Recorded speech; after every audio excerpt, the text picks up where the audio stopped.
Welcome back to our girl lesson लोगोफोर दिनै जों नै भिडिअनि गेजेरजों चैप्टार नम्बर 10 नि थामहिनबा बेंखननि क्लास 10 नि मैथ्सनि 10.2 नि 10 11 12 30 नम्बरखौ जों सावरायगोन जोङो नैबे जाबाय जोंनिया लास्ट पार्ट बायदियानो नोंथांमोना जुदि प्रिभियास क्लासनि पार्टफोरखौ नायाखैब्ला सिम्पली प्लेलिस्ट वाइज नोंथांमोना नायबानो जाबाय आरो नोंथांमोनखौ खावलायनो सानो नोंथांमोना जुदि चेनेलाव गोदानबा चेनेलखौ साबस्क्राइब खालामना लाबानो जाबाय आरो बेल आइकनखौ थुनानै होबानो जाबाय जों गोबाव खालामलासिनो स्टार्ट खालामदोनोसै लोगोफोर 10.2 नि 10 11 12 आरो 13 नम्बर पार्टआव नायदो कुइसनखौ नायदो नोंथांमोना आङो स्क्रिनाव दिन्थिना होनाय जाबाय कुइसनखौ दा बेवहाय मा दोङो फोरमान खालामदो बेंखननि मोनसे बाहेरा बिन्दोनिफ्राय बोनाय नांज्रिद हांखोआ बानायनाय खना आरो हांखो खोन्दोआ मिरुआव नांज्रिद बिन्दो दाजाबनाय खनानि जाफुंमा खना दा आं बेखौ डायग्रामजों नोंथांमोनखौ बुजायनोसै एसे दा हमना लाबाय मोनसे आं एक्सारसाइजनि मा जोंना एक्सारसाइज 10.2 नि नैबे जाबाय जोंनिया 10 नम्बर एक्सारसाइज 10.2 नि बे जाबाय जोंनिया 10 नम्बर तो फार्स्टलि आं मोनसे बेंखन आखिग्रोनि हमना लाबाय नैबे जोंना बेंखन नैथिना खिन्थि आं नैबे बेंखन आरोना मोनसे दा इ बेंखननि नै मेरु दङ जोंनिया मेरुआ हमना ला अ बिनिफ्राय मा मोनसे बाहेरा बिन्दो लानो होदों नैयाव आं बिन्दो लाबाय मोनसे बे बाहेरा बिन्दोनिफ्राय मोननैनि बायदि माबो नांगोन जों फार्स्टलि नांज्रिद हांखो बोबाय बिजों नांज्रिद हांखो दा हमना ला नैबे पि हमबाय आं नैखौ ए हमबाय नैखौ बि हमबाय दानस'नाय बिन्दोखौ बिनिफ्राय नैखौ दा नैबायदि दाजाबबाय दा नाय कुइसनाव दा जों कुइसनखौ आं दिन्थिना होनाय जाबाय नोंथांमोननो दा कुइसनखौ नोंथांमोना बुजिना लाबानो जाबाय फोरमान खालामदो बेंखननि मोनसे बाहेरा बिन्दोनिफ्राय बोनाय नांज्रिद हांखोआ नै बेंखननि नै बाहेरा बिन्दोनिफ्राय बोनाय नांज्रिद हांखोआ बानायनाय खना बे नांज्रिद हांखोआ बानायनाय खनाया मा मोनसे जोंनिया नै पि खनाया अभियासलि बेखौथ' जों मिथिखागौ बिनिफ्राय आरो हांखो खोन्दोआ मिरुआव नांज्रिद हांखो खोन्दोआ नै मोनसे हांखो खोन्दोआ मिरुआव नै मेरुआव नांज्रिद बिन्दो नैबे नांज्रिद बिन्दोआ नैबेमोन नैसोर मोननैया नांज्रिद बिन्दो बानायनाय खनानि जाफुंमा खना थामहिनबा जोंना नै पि खनाजों आरो नै अ खनाजों लोगो नांनानै जोंना मा जानांगोन 180 डिग्री जानांगोन माने जोंना जाफुंमा खना माने मा बुजायो जाफुंमा खना माने मोननै खना जाय खनाखौ जों दाजाबनानै बेसेबां मोननांगोन मानखौ ग्रोब 180 डिग्री मोननांगोन अब्लासो बेखौ जों जाफुंमा खना होनना बुंगोन थामहिनबा जों जुदि हमना लाबाय नैबे angle 1 plus angle 2 equal to जुदि 180 डिग्री जायोब्ला अब्लानो नैसोर मोननै खनाखौ जों मा होनना बुंगोन जाफुंमा खना होननानै बुंनाय जागोन जुदि जोंना 1 आरो 2 खौ दाजाबनानै जुदि 150 मोनोब्ला बा 180 मोनालासिनो आलदा अनजिमा मोनोबा आरोना आं 150 होननानै हमबाय स' बिदि जुदि मोनोब्ला जोंना बेसोर मोननैखौ जों मा होना जाफुंमा खना होननानै जोङो हमनो हाया स' नोंथांमोना बुजिबाय जानांगौ जे जाफुंमा खना माने जोंनिया मा जानांगौ सिम्पलि दाजाबगासेया मा जानांगोन 180 डिग्री जाथारनो नांगोन दा आं होनाय थानायखौ हमना लाबाय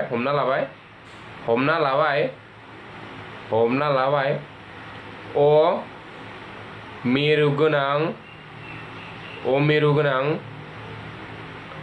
मेरु गोनां बेंखननि पि ए आरो पि बिआ नांज्रिद हांखो फोरमान खालामनांगौदि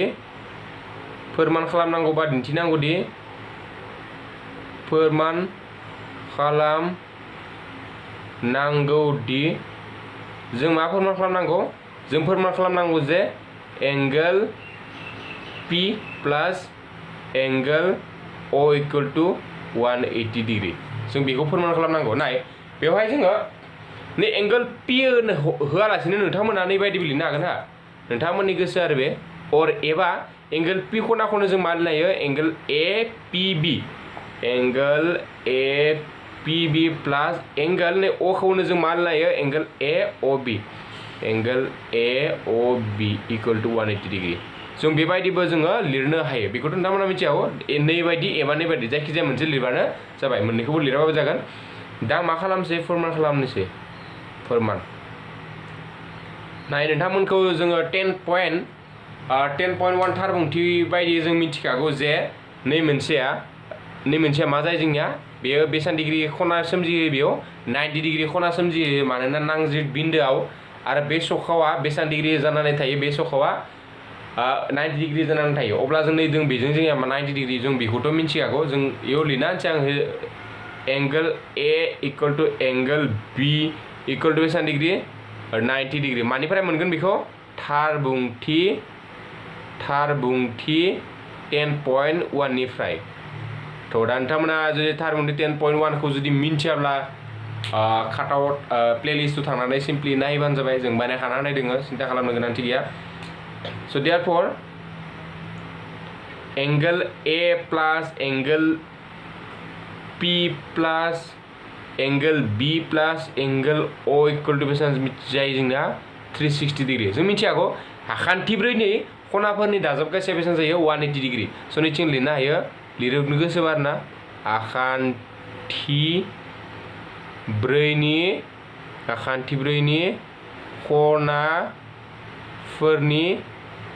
खनाफोरनि दाजाबगासेया बेसेबां जायो 360 डिग्री जायो स' बेनिखायनो जोङो angle A angle P angle B angle O बे आखान्थिब्रैखौ जों मा लिरनो हायो 360 लिरनो हायो क्लियार बेखिनियाथ' नोंथांमोना बुजिखाबाय जानांगौ तो बेनि उनाव नायदो एंगल ए नि माना बेसेबां लोगोफोरनिया ए नि माना 90 डिग्री बेवहाय आं मा होखो 90 डिग्री होबाय पी नि माना जोंना गैया बेनिफ्राय नै बिया बेसेबां डिग्री बेबो 90 डिग्री बेखौबो 90 होबाय आं ओ नि माना गैया जोंनिया बिनिफ्राय नै पी खौ आं इथिं लाखिबाय ओमफ्राय एंगल अखौ लाबाय ओमफ्राय 90 दाजाबबा जों बेसेबां मोनो 180 इक्वल टू 360 डिग्री स' बिनि उनाव नाय implies that angle P plus angle O equal to 360 minus 180 degree स' implies that angle P plus angle O equal to 360 निफ्राय 180 थांबा जोंनिया बेसेबां मोनखो लोगोफोर जोंनि एन्सारा मोनबाय 180 स' दा बेयालासे नोंथांमोना लिरबानो बेखौ नोंथांमोना फुल मार्क्स मोननो हागोन थ' नोंथांमोना बुजिनांगौ बहुत गोरलै स्टेप जास्ट जोङो नै मोनसेखौल'सो मिथिनांगौ जे आखान्थिनि दाजाबगासेया 360 डिग्री बेखौ मिथिबानो जोङो गासैयाबो ओंखारजोबखाबाय थ' गोबाव खालामलासिनो दा जोङो 11 नाम्बारखौ थाबैनो सावरायदोनिसै पेजखौ उल्थायना लाबाय फेननि कारणे एसे माथोआ एसे माबादो जानांगौ फेन गरमनि थाखाय फेन लगायनाय जादों आं एसे दा नाय एबार एक्सारसाइज 10.2 नि इबार नाम्बार कुइसन नाम्बार 11 इबारना जाबाय कुइसन नाम्बार 11 स' आं फार्स्टलि कुइसनखौ नोंथांमोननि सिगाङाव दिन्थिना होनाय जाबाय नायदो मा होदों कुइसनाव होदों जे फोरमान खालामदि बेंखन ग्लोब लिग दब्लाया मोनसे रम्बास थ' बेयो एक्सुवेलि बे 10 नाम्बारखौ फोरमान खालामनो थांनायाव जोङो नै 10.12 चेप्टाराव नै डायग्रामखौ जोङो मिथिनांगोन बे डायग्रामखौ जोङो 8 नाम्बाराव जों सोलोंदोंमोन बे 8 नाम्बारनि आदाखौनो जों बेयाव लिरनो लागोन बेनि उनावनो जोङो 8 नाम्बारनिफ्रायनो जोङो बेखौ फोरमान खालामगोन स' 8 नाम्बारखौ नोंथांमोना जुदि खालामखादोंब्ला नैखै इजिलि नोंथाङा बुजिनो गोरलै जागोन स' दा सावगारियाबो 8 नाम्बारनि गोदैखा सेम सार माने मा होनदों जे नैयो ए बि सि डि खौ बेवहाय मा होदों जोंनिया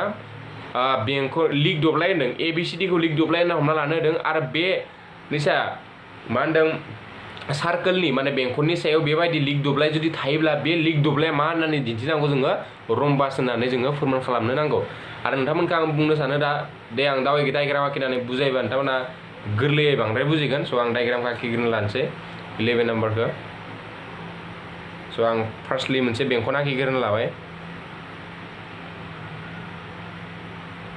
मोनसे बेंखन आखिग्रोबाय बेखौ आं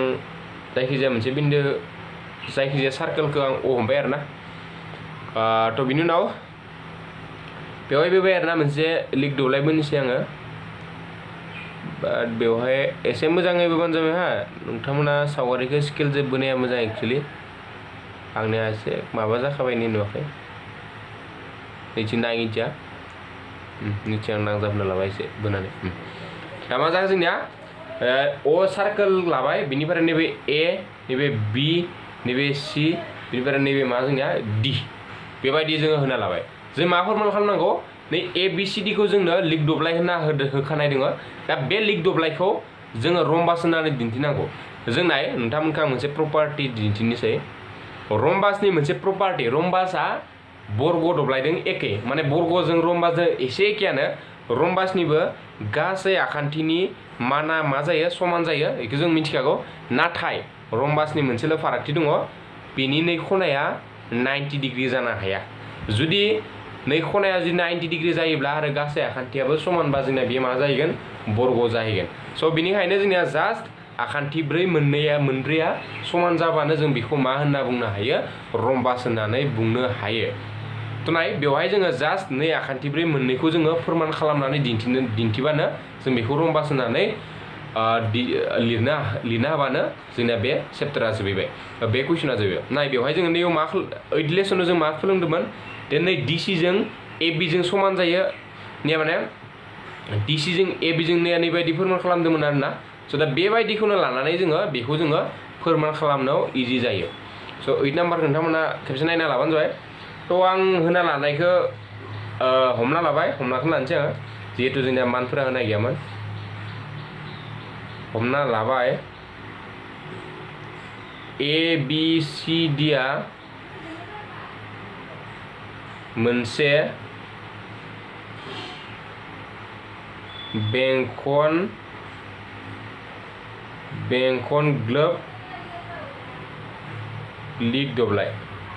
मा होनखो जोङो बेंखन ग्लोब लिक दब्लाय स' बेंखन ग्लोब लिक दब्लाय माने जोंनिया बेंखननि सायाव थानाय आरोना स' लिक दब्लाय फोरमान खालामनांगौदि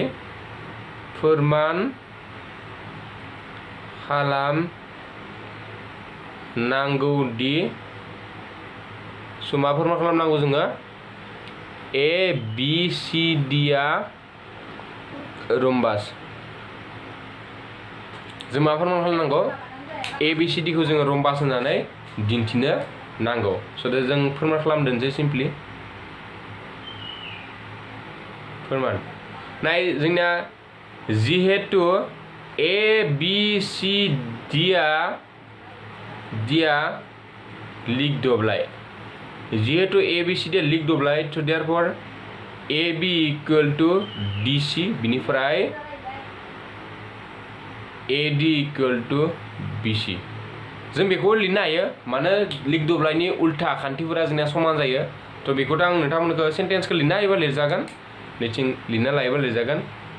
मानोना लिक दब्लायनि उल्था आखान्थिफोरा मा जायो उल्था आखान्थिफोरा समान जायो बेखिनिखौ नोंथांमोना सिम्पलि लिरना होबानो जाबाय थ' नाय बिनि उनाव मा AB इक्वल टू DC बेखौथ' जों मोनबाय बेखौ आं 1 आरो 2 होनोसै नैखौ नाम्बार 1 होनोसै नैखौ मा होनसै आङो नाम्बार 2 नाम्बार 1 आरो नाम्बार 2 होनाय जाबाय थ' बेनि उनावहाय जोङो 8 नाम्बारखौ जेरैबायदि खालामदोंमोन ओरैबायदि खालामनोसै नायदो बिनि उनाव जोंना मा जायो DC इक्वल टू DC सरि आं दा नैखौबो होनांगोन नोंथांमोना नैखौ नाय नैखौ आङो PQRS नैखौ माखौ आङो PQRS खौ जोङो बेबायदि होना लाबाय बिन्दोफोरखौ दानस'नायखौ नायदो दानियाबा दा नाय DP नैबे आं DP होनसै DP जों DA जों समान बेखौथ' क्लियार बिनि उनाव PC इक्वल टू CQ बिदिबो समान बिनिफ्राय AR इक्वल टू AA समान बिनिफ्राय RB इक्वल टू मा समान BQ स' नैखौ आं होबाय 3rd नाम्बार नैखौ 4th नाम्बार नैखौ 5 नाम्बार नैखौ 6 नाम्बार नाय बे मानो समान जाखो बेखिनिखौथ' जों मिथिखागौ बे नैखिनानि रिजनखौ खेबसेयावनो लिरना होनसै नोंथांमोना एक्सट्रा लिरनो गोसोब्ला खाटाव लिरना लाबानो जाबाय आं खेबसेयावनो लिरना होनसै रिजन खिनाखौ थार बुंथि 10.2 निफ्राय मोनो थार बुंथि मानिफ्राय मोनखो आङो 10.2 2 निफ्राय मोननाय जाबाय जों मिथिखागौ थारमोनथि 10.2 आ मा जोंना मोनसे बिन्दोनिफ्राय बेंखनसिम बनाय नांज्रेद हांखोफोरा मा समान जायो नाय dp इक्वल टू ds नै dp जों ds जों नांज्रेद हांखोआ समान क्लियर बिनिफ्राय नै सेकेन्डआव मा दों pc इक्वल टू cq नै pc जों cq जों समान नांज्रेद हांखोआ बेबो क्लियर बिनि उनाव नै ar जों समान बिनि उनाव rb जों bq जों समान बेखिनियाथ' क्लियर जाबाय तो बिनि उनाव जोङो माखौ दाजाबगोन 3 दाजाब 4 दाजाब 5 दाजाब 6 नै गासैखौबो जोङो दाजाबनाय जाबाय स' जों दाजाबनोथ' रोंखागौ इखो जोङो dp plus pc plus ar plus नैखौ एक्चुअली नोंथांमोना नैखिना स्टेपा नैनिफ्राय बेखिना स्टेपा 8 नाम्बारखौ नायबानो नोंथांमोना हमनो हागोन 8 नाम्बारखौ जेरैबायदि खालामदोंमोन बेखिना नैखिना स्टेपा 8 नाम्बार बायदिनो cq plus as plus bq तो इनिफ्राय नाय dp प्लस pc मा जायो dc इनिफ्राय ar प्लस rb मा जायो ab equal to ds plus as नै ds जों as जों दाजाबबा जोंनिया मा जायो ad प्लस बिनिफ्राय cq प्लस bq नै cq जों bq जों दाजाबा मा मोनो bc ओमफ्राय नायदो बेवहाय नाय नै dc नि जायगायाव मा लायो जोङो a1 निफ्राय dc नि जायगायाव मा लायो a बि लिरनो हायो बेखिनियाथ' क्लियर नैनि जायगायाव मा dc नि जायगायाव मा लिरखो आङो dc नि जायगायाव आङो ab लिरनाय जाबाय बेनिफ्राय ab खौ दोनबाय बेनिफ्राय नै ad नि जायगायाव मा लिरनो हायो आं ad नि जायगायाव आं मा लिरनो हायो bc नै ad नि जायगायाव आङो bc लिरबाय आरो bc खौ दोनबाय आरो बेखौ मानिफ्राय मोनखो 1 आरो 2 निफ्राय मोनो मानिफ्राय मोनखो आङो 1 आरो 2 निफ्राय मोननाय जाबाय तो बिनि उनाव आङो नैथिं खालामना होनसै नायदो नोंथांमोना नायदो 2 निफ्राय नैखिनाव लिरबाय हा नैखिनाव लिरना होनसै आङो दाना ab प्लस ab मा जागोन इमप्लाइज दैट 2ab बेखिना clear equal to bc plus bc मा जाखो 2bc मोननै bc दं नालाय बारा नै 2 जों कैंसिल खालामनो हाखायो जोङो इमप्लाइज दैट ab इक्वल टू मा मोनखो जोङो नै ab जों bc जों समान जाबाय नैखौ होनोसै आङो नैखौ 6 निफ्राय नैबे मा नाम्बार जागोन 7 नाम्बार दानिया नायदो नोंथांमोना नै 1 2 बिनिफ्राय नै 7 नाम्बारखौ जों मा मोनो देयरफॉर 1 2 आरो 7 निफ्राय मोनो 1 2 आरो 7 निफ्राय जों मा मोनगोन नाय जों मोनगोन ab equal to bc equal to dc equal to ad बेखिनिखौ जों मोनगोन नाय बेखिनिखौ माबोरै मोनगोन आं नोंथांमोनखौ खेबसे दिन्थिना होनसै नाय ab equal to dc ab जों dc जों समान क्लियर का बेनिफ्राय आगो dc निया ab जों dc जों समान जाबाय बेनिफ्राय नाय नैयाव मा होदों जोंना ab जों bc जों समान नै ab जों bc जों समान आरो